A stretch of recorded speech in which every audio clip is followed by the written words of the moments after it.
Hello, welcome to Blender Cloud Modeling course. My name is Moveen Ahmed and I'm going to be your instructor. A little bit about myself. I'm a 3D artist from Pakistan. I graduated in architecture from College of Art and Design Lahore. My Blender journey began in 2021 when I started using Blender for 3D art and I have been hooked ever since.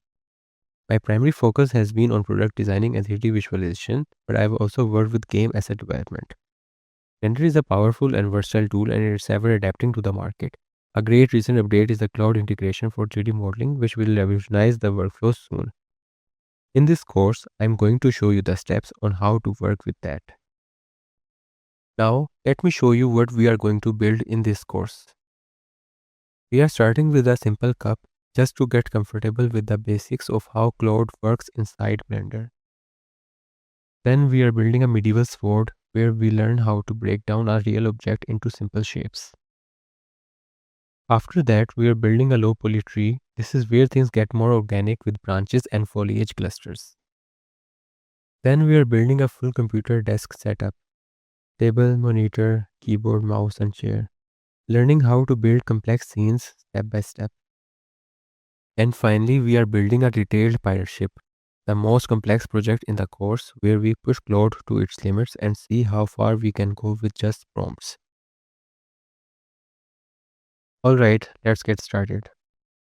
Welcome back. Before we touch a single primitive, we need to connect Claude to Blender.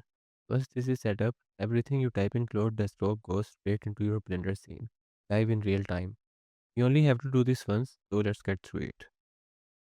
Two things before we touch anything. First, the Claude desktop app, not the browser version, the actual downloadable app from Claude.ai/download. The browser version doesn't support connectors, so make sure you have the desktop app installed. Second, Blender 5.1 or later. This is important. The connector requires at least version 5.1, so if you are on anything older, go to blender.org/download right now and update first. Everything in this course was recorded on the latest version, so you will want to match that. Open Claude Desktop.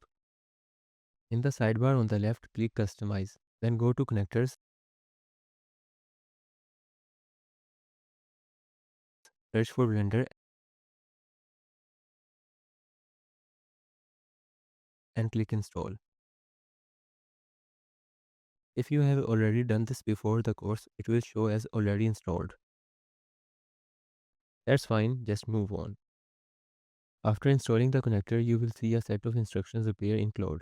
Click on them. It will take you to a web page where you can download the Blender add-on.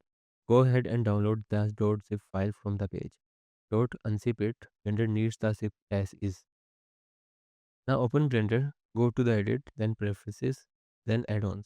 The top right corner of that panel, click Install from disk. Navigate to the .zip file you just downloaded. Select it and click Install Add-on.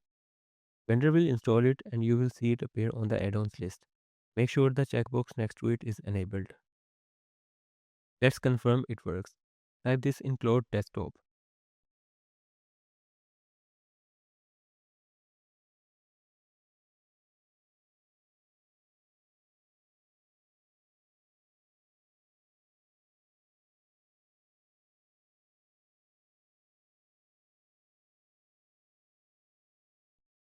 There it is. The default cube is gone and sphere just appeared in the Blender viewport. You didn't click anything in Blender. This is the whole workflow in one move. Every prompt from here on updates the scene live. We are ready to build. In the next lecture, we are jumping straight in and building our first object, a simple cup. That's where we will get comfortable with how prompting works inside Blender. See you there.